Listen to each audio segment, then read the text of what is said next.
So yeah, Prada or Zara, what kind of brand do you want to be? These days, fashion seems to be, the one of the biggest industries in Nigeria, and everyone has an interest in it, or is either has an interest in it or is into it.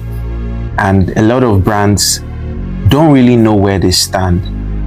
We see brands that we look up to and we're like, we want to be like these brands, but we don't know that there's certain requirements to be this brand or that brand. Now, Zara is a metaphor for mass fashion. Nice clothes, but sold at affordable prices.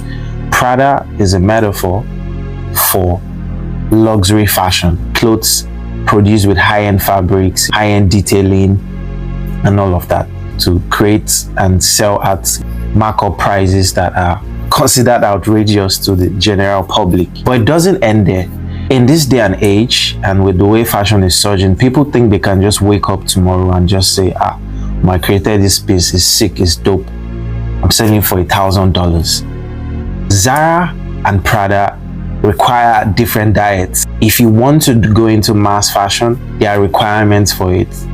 If you want to go into luxury fashion, for instance, in luxury fashion like Prada, the kind of material procurement, material processing, everything that goes into it, branding, influencer marketing, stocking, it's high-end, it's expensive. Whereas on the other hand, mass market requires certain mechanic, but not as expensive as that. For instance, not until last year when I met a media agency and all of that, and they explained particular things missing on the upper page that, misses us as a premium brand. I didn't get it. And I'm sure a lot of you have that challenge. There's certain requirements that makes up running a luxury brand like Prada. The visuals, the fabrics, the influencers, all of those things matter in the grand scheme of things. Zara, on the other hand, mass fashion, fast fashion, have their requirements, or you might not necessarily have to go the route. So as you grow your brand, start to identify the people you want to serve, how you want to present your brand to the public, the people who you want to wear. Everybody says, I want this person to wear my brand. I want Wiz, I want Davido, I want Burna. But there are certain requirements that are needed for you to sell to those set of people. So as you grow your brand, start to understand not everybody will be in luxury fashion. Most people will do fast fashion better. And in a country like Nigeria, fast fashion, being a Zara actually pays off. You want to be a Prada, we go walk.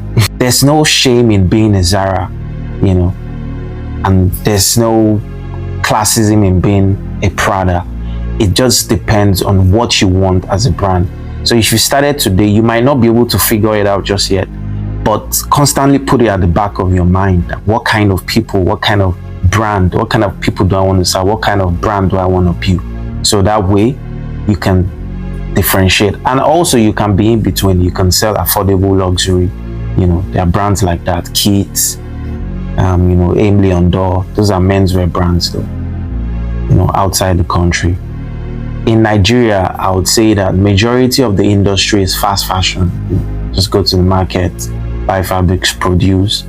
We have a few luxury brands, quote unquote, in the Nigerian context, here and there. And then in the female fashion industry, brands like Vicky James, Sienna, those ones sell high-end.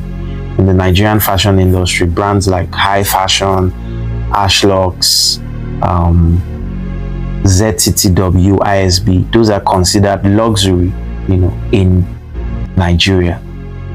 There are a couple of brands that I see around that, represent that. So don't feel any type of way, whichever brand you're trying to build. Just know it, that this is what I want, and be at it.